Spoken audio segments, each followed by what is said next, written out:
நாடாளுமன்ற தேர்தல் பணிகளை தொடங்கிவிட்டதாக முதலமைச்சர் மு.க.ஸ்டாலின் அறிவித்துள்ள நிலையில் அதற்கான களப்பணிகளை மேற்கொள்ள 3 குழுக்களை திமுக தலைமை அமைத்துள்ளது. இதுகுறித்த செய்தி தொகுப்பை பார்க்கலாம். நாடாளுமன்ற தேர்தல் அறிவிப்பு இன்னும் ஒரு சில வாரங்களில் வெளியாகும் என எதிர்பார்க்கப்படும் நிலையில் அனைத்து கட்சிகளும் தேர்தல் களத்தை எதிர்கொள்வதற்கு தயாராகி வருகின்றன. தேசிய அளவில் பாரதிய ஜனதாவிற்கு போட்டியாக எதிர்க்கட்சிகள் ஒன்றிணைந்து இந்தியா கூட்டணியை உருவாக்கி தொகுதி பங்கீடு தொடர்பான பேச்சுவார்த்தைகளையும் தொடங்கியுள்ளன. இந்த கூட்டணியில் முக்கிய அங்கம் வகிக்கும் திமுக தமிழகத்தில் தேர்தல் பணிகளை வேகப்படுத்தியுள்ளது. பிற கட்சிகள் இன்னும் பூர்வாங்க பணிகளையே தொடங்காத நிலையில் தமிழ்நாட்டில் 68,000 பூத்களுக்கு ஒரு பொறுப்பாளர், வாக்குச்சாவடி பொறுப்பாளர்களை மேற்பார்வை செய்ய 10 பூத்களுக்கு ஒருவர் நியமனம் என சத்தமில்லாமல் பணிகளை முடித்துவிட்டது திமுக. இதன் தொடர்ச்சியாக தேர்தல் பணிகளை மேற்கொள்ள அதிரடியாக 3 குழுக்களை திமுக தலைமை நியமித்துள்ளது. நாடாளுமன்ற தேர்தல் பணிகளை ஒருங்கிணைக்க KN நேரு தலைமையில் குழு அமைக்கப்பட்டு அதில் மண்டலத்துக்கு ஒருவர் என நிர்வாகிகள் நியமனம் செய்யப்பட்டுள்ளனர். மேற்கு மண்டலத்துக்கு உதயநிதி, வடக்கு மண்டலத்திற்கு ஏவா வேலு, தெற்கு மண்டலத்திற்கு தங்கம் தென்னரசு, டெல்டா பகுதிக்கு KN நேரு, சென்னைக்கு ஆலந்தூர் பாரதி என பாய்ச்சலை காட்டியுள்ளது திமுக தலைமை. திமுகவின் தேர்தல் கதாநாயகன் என குறிப்பிடப்படும் தேர்தல் அறிக்கையை தயாரிக்க இதில் ஏற்கனவே அனுபவம் மற்றும் நிபுணத்துவம் பெற்றவர்கள் இடம்பெற்ற குழுவையும் திமுக அறிவித்துள்ளது.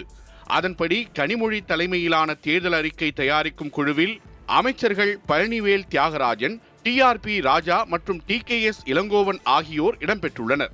மேலும் இக்குழுவில் இளம் தலைமுறையினரின் சிந்தனைக்கும் இடமளிக்கும் வகையில் கொறடா கோவி செழியன், நாமக்கல் மாவட்ட செயலாளரும் MPயுமான KRN ராஜேஷ்குமார், நாடாளுமன்ற உறுப்பினர் MM அப்துல்லா, சட்டமன்ற உறுப்பினரும் மருத்துவருமான எழிலன், மாணவரணி செயலாளரும் MLAவுமான CVMP எழிலரசன், சென்னை மாநகராட்சி மேயர் பிரியா ஆகியோரும் நியமிக்கப்பட்டுள்ளனர்.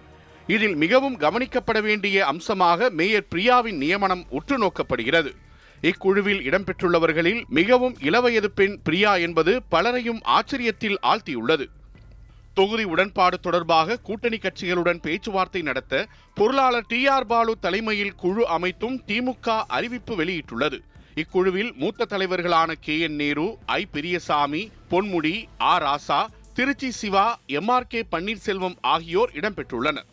இக்குழுவில் இடம்பெற்றுள்ள அனைவரும் தேர்தல் வியூகம் அமைப்பதில் வல்லவர்கள் என கருதப்படுகிறது. தேர்தல் களப்பணிகளுக்கான குழுக்களை நியமித்த நிலையில் நாடாளுமன்ற தேர்தல் பணிகளை திமுக தொடங்கிவிட்டதாக முதலமைச்சர் மு.க.ஸ்டாலின் X தளத்தில் அறிவித்திருப்பது தேர்தல் களத்தை மேலும் சூடாக்கியுள்ளது. பணி முடிப்போம், வெற்றி வாகை சூடுவோம் என குறிப்பிட்டுள்ள முதலமைச்சர் மு.க.ஸ்டாலின் இந்தியா கூட்டணி வெல்லும் என்றும் தெரிவித்துள்ளார். இதன் மூலம் தமிழ்நாட்டில் பிற கட்சிகளை முந்திக்கொண்டு தேர்தல் பிரச்சாரம், களப்பணி என திமுக அதிரடி வேகம் காட்டத் தொடங்கிவிட்டது என்றே கூறலாம்.